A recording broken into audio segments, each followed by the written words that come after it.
I used to live in PG County, where houses used to be a couple yards away from each other, to Baltimore City, where houses was right on top of each other.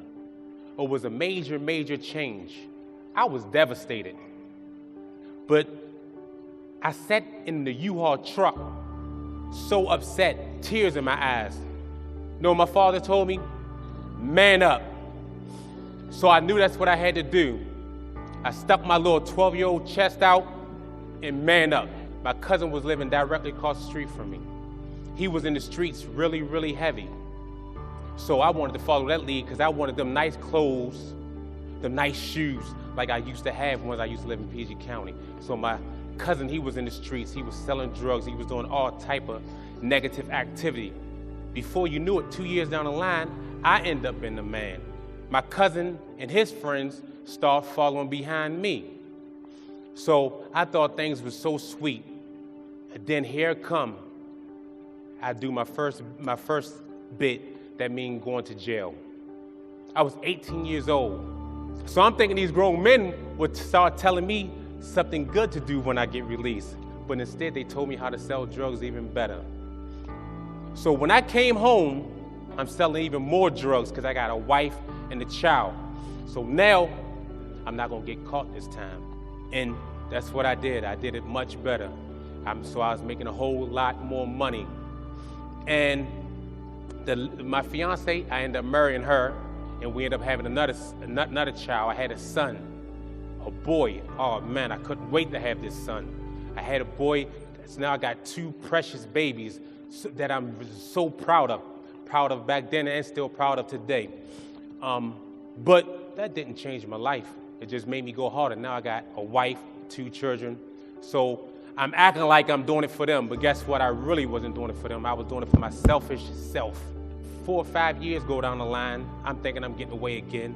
Now the feds on me. That means the feds is federal prison time. That means something totally different right there. I would never in a million years thought that I would end up going to the feds.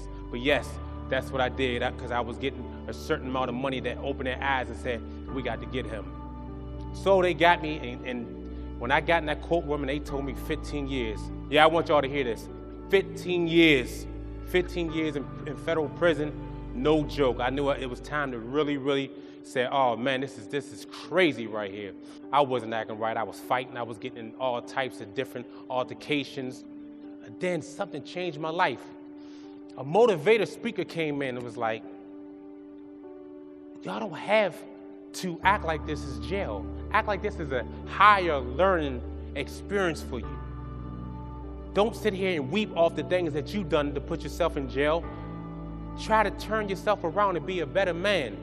So that changed my whole thinking, like, dang, you know what? This man is really, really, truly right.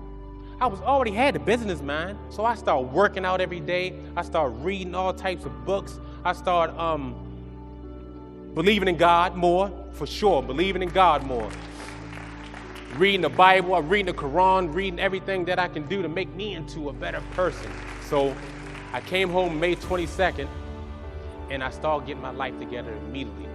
I always wanted to be a personal trainer and a nutrients coach, so immediately I got in school for that. Right now I'm doing my final exam for the nutrient coach and the final personal training right now as I speak. So very soon I'll be finishing that course. I also always wanted to sell cars. Me and a guy always talked about that, man. You know, when you go home, you can sell cars because you're a good speaker. You talk to people like you. So you know what I did? I got my dealer's license. So now I go to the auctions, I buy cars and sell cars. So basically is what I'm trying to tell you all. Don't ever think it's over once you make wrong decisions. I don't care how long you've been making wrong decisions. Don't ever think it's over. Because you always can make a change in your life and other people's life. And that's exactly what I'm doing. That's why I was blessed to be on this stage tonight, because just to speak to you guys, because I always want to be a motivated speaker, so I can do something to change children's life so they don't have to go through the same thing that I've been through.